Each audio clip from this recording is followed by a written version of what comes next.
वेळ चालू राहण्यासाठी समाजाचं कल्याण ज्यातून होणार आहे अशी त्यांना ज्या ठिकाणी कळकळ लागते ना अशा ठिकाणी नारळाची कळ लावलेली बरं. तर त्यामुळे नुसतेच कळ लावणारे नारळ असे त्यांनी महत् कार्य केलेले देवाची जी कार्य केलेली आहेत ना अतिशय मोठ्या प्रमाणात कार्य हे नारद महाराजांचे असे हे नारळ आहेत. द्वारका नगरी नारदांचा प्रवेश झाला बघतात तो काय सर्व द्वारका नगरी अशी खिन्न. अरे नेहमी उत्साहात असणारी नगरीला झालं काय बरं. सगळीकडे बघताय बघत बघत येत आहे विचारताय खानापुरा करताय काय झालं काय नाही का. काही ठिकाणी कोपऱ्यावर उभी असतात माणसं तेव्हा कळतं काहीतरी घडतंय आपोआप कळतं सांगायला लागत नाही फक्त विचारतात तुझी वाजता असं.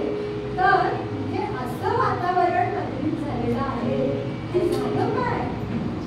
आणि राजवाड्यामध्ये तिथे सुद्धा सर्वजण अशीच खिन्न परिस्थिती झालेली आहे. रुक्मिणी मातेकडे आले कडक त्यांना पाहून रुक्मिणी लगेच उभी राहिली. नारदा कसे वेळेवर आलात. जेव्हा योग्य वेळी मदत होते ना तो खरा मित्र. तर नारद महाराज असे योग्य वेळीच येतात ते आले. रुक्मिणीला बरं वाटलं म्हणजे कसे आलात तुम्ही. अगं रुक्मिणी काय झालंय काय. सगळी नगरी बघतीये रडतीये सगळी खिन्न आहेत माणसं. तुझ्या चेहऱ्यावर सुद्धा काय झालंय काय तुम्ही काय रडतीयेस काय झालंय. तो काय सांगू भगवंतांच्या आरोग्याचा प्रश्न निर्माण झालाय. काय भगवंतांच्या आरोग्याचा प्रश्न. कारण काय आहे प्रकृती आणि पुरुष असे दोन वेद आहेत. जी बिघडते ती प्रकृती आणि पुरुष मात्र असं होते कधी. त्यामुळे नारदाला शंका आली अरे भगवंत आजारी आहेत पण सर्व सृष्टीचं कार्य तर व्यवस्थित चालू आहे त्यामुळे मला तर काही असं वाटत नाहीये. रुक्मिणी तू काय बोललीस का भगवंतांना. नारदांना लगेच कळलं नाही हो मी कशाला काय बोलू.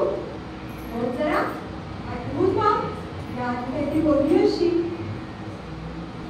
आठवून जरा रुक्मिणीनं सांगितलं अहो परवा काय झालं नारदा एवढं इथे द्वारकेचं सौंदर्य आहे एवढी सर्व सेवा करणारी मंडळी आहेत तरी यांना सगळं सोडून त्या गोपींची आठवण येते हो.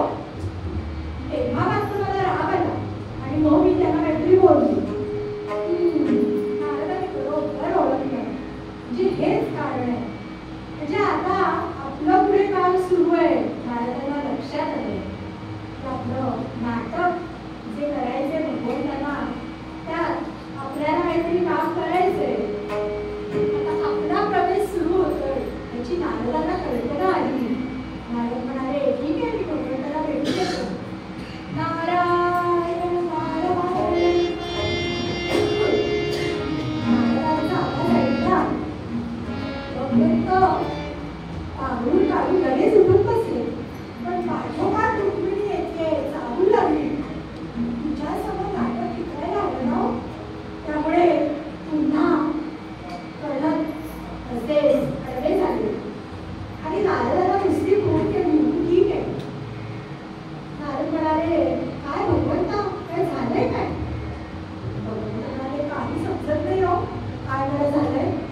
होते हा आजार मला घेऊन जाणार. भगवंता हे काय तुम्ही बोलताय. अहो याच्यापैकी औषध असेल ना. नाही तुझ्यावर काही औषध नाही. असं कसं आजार आहे म्हणजे औषध नसणार. तुम्ही सांगा मी लगेच औषध घेऊन येतो. भगवंत म्हणाले एक औषध आहे पण ते मिळणं कठीण आहे. अहो कठीण तुम्हाला या भक्ताची माहिती नाहीये का. भक्त काय आहे तुमचा कुठेही जाईल तुमच्या औषधासाठी तुम्ही फक्त नाव सांगा. अरे नारदा खरंच आहे औषध कुठेही मिळणार नाही मी तुला सांगतो पण त्याच्यासाठी काय आहे ते ऐकून घ्या.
ज्यांचा माझ्यावर खरं खरं प्रेम आहे त्यांच्या पायाची धूळ मला जर अंगाला लागली तर मी बरा होणार.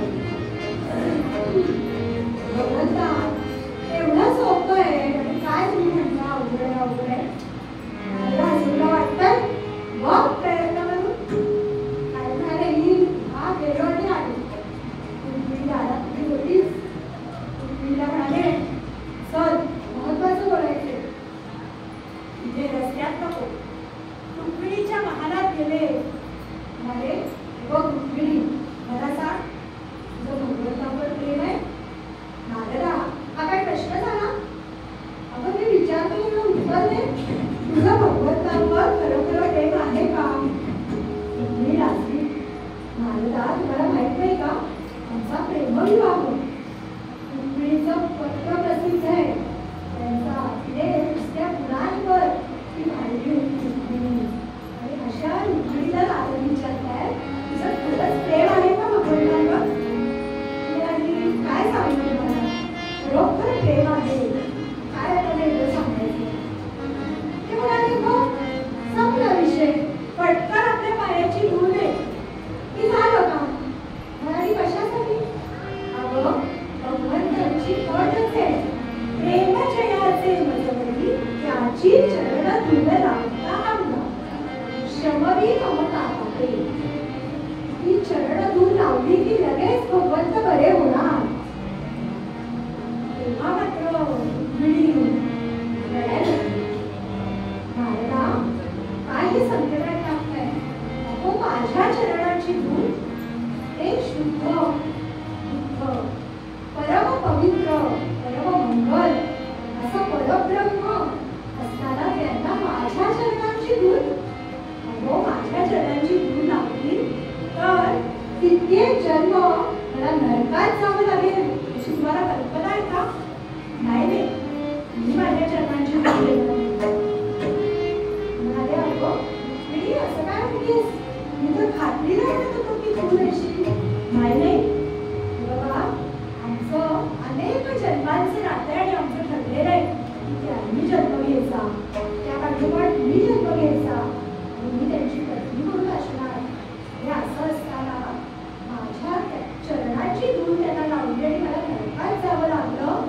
नाही नाही नाही नाही मला एवढ्या त्रैलोक्यात तुम्ही फिरताना एखादा असा वेगळा भक्त नक्की मिळेल. जा तुम्ही दुसरीकडे बघा. मी काय माझ्या चरणाची धूळ देणार नाही. नारद निघाले. नारद कुठे कुठे गेले.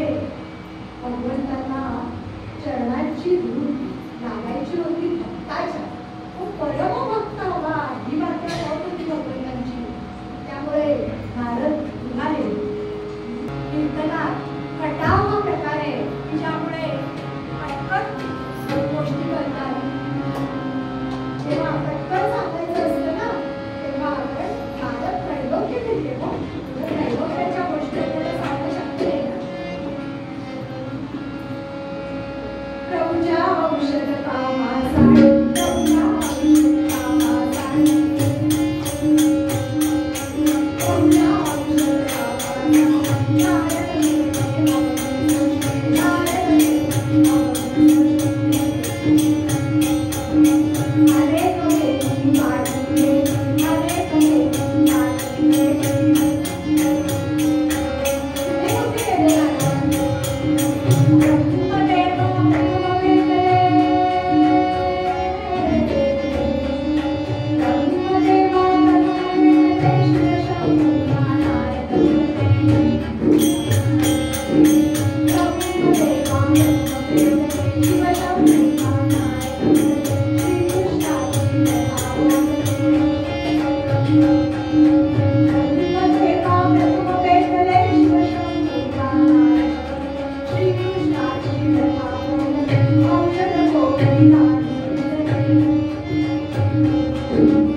बाकी तोंडावरून समजतच आहे, काम झालेलं नाही, औषध मिळालेलं नाही. पण ठीक आहे, आपण कुठे गेला शाळेला सगळी यादी वाचली. म्हणाले भगवंता दुसरं काहीतरी औषध सांगा. हे काही मिळायचं नाही. औषध एकच, पण मला तुम्ही सांगा कुठे कुठे गेला.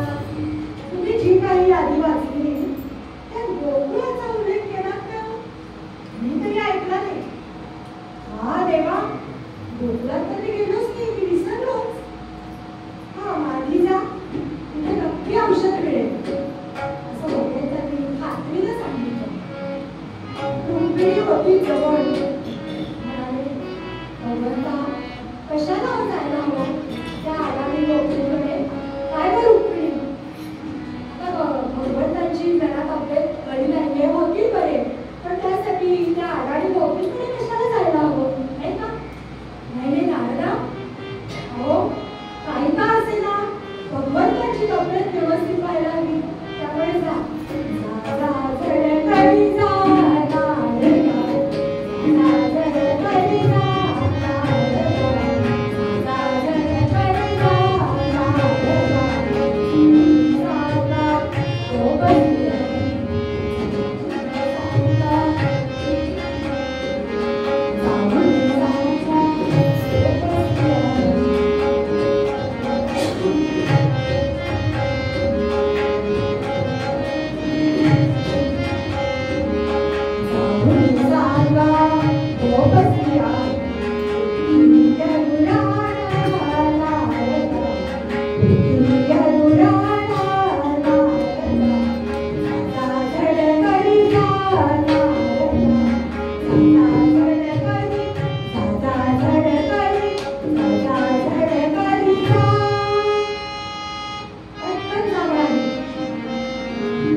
पायाची धूळ त्या गोपी ऐकून घेतल्या का नारद चटपटले, म्हणाले अगं पण त्यांनी बाजू सावरून घेतली.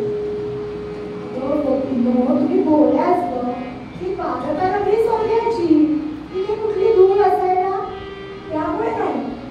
पण ठीक आहे, तुम्ही एक कीर्तन करता ना आणि त्यासाठी पूर्ण त्रैलोक्य पालखा घालता तर मोठे भक्त भगवंतांचे सतत नारायण नारायण नारायण चालू असतो गजर. असे तुम्ही भक्त तुमच्या पायाला तर भरपूर धूळ असेल, तिथे आली. नारद एकदम सटपटले, त्यांच्या डोळ्यातून अश्रुधारा वाहू लागल्या. म्हणाले अगं ती अकश्चित आणि माझ्या पायाची धूळ त्या भगवंताला, असं मी केलं तर नरकात जाईल.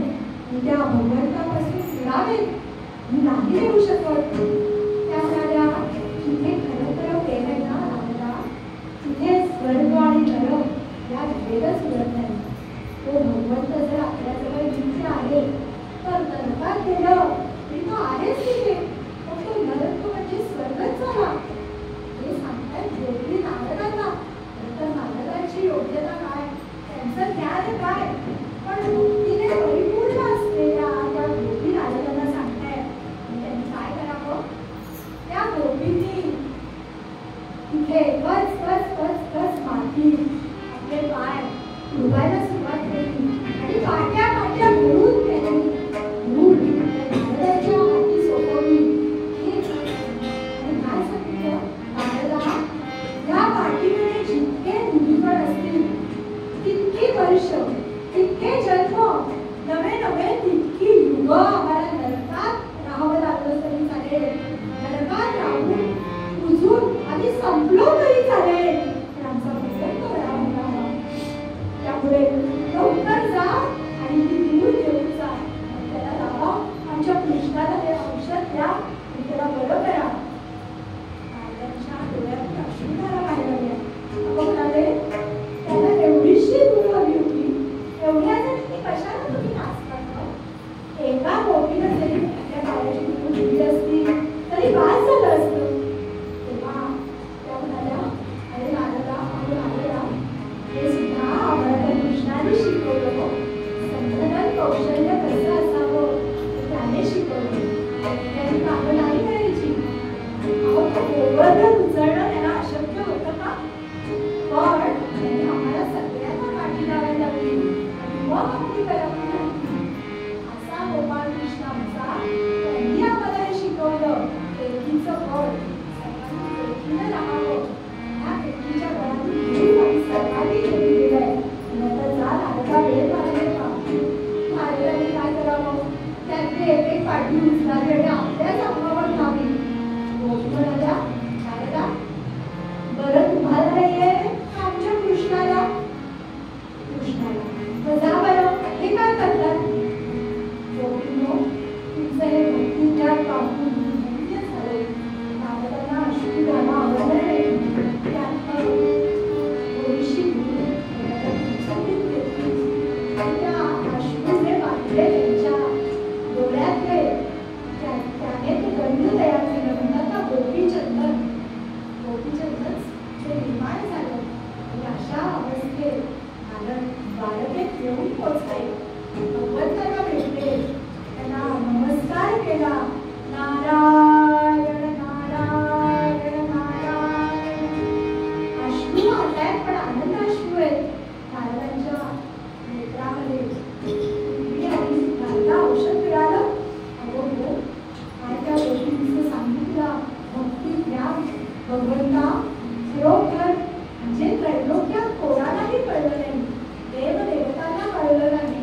तुमची रुक्मिणी, तुमच्यावर प्रेम करणारी तुमची पत्नी, तिला कळलं नाही. मी स्वतःला तुमचा भक्त बनवतो, मला कळलं नाही.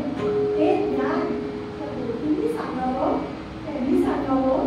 तिथे भगवंत आहे, तिथे नरक कसा असेल, आणि जरी नरक मिळाला तरी या दोन्ही कणात एवढं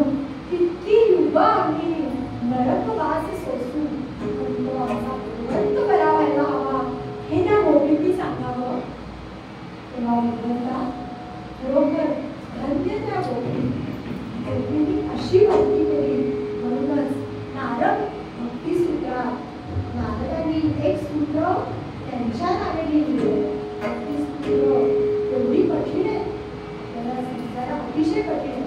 पण त्यांनी त्याच्यात एक आपल्या गोपींसाठी लिहिलं, तर पिता तुला चालता तर विस्मरेण परमव्याकृता यथा व्रज गोपिकाला.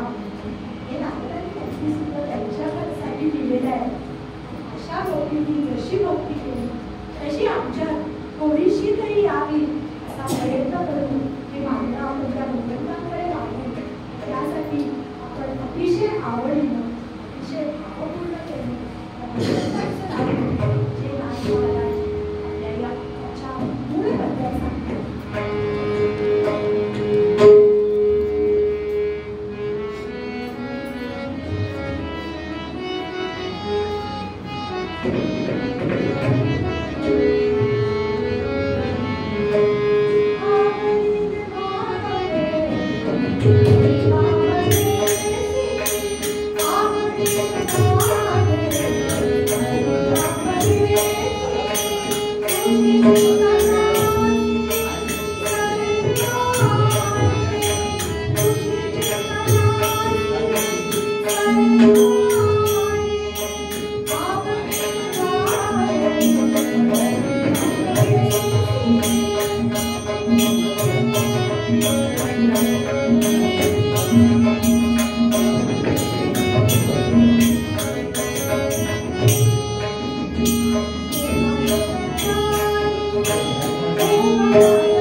आम्हीच थोडे कमी पडतोय.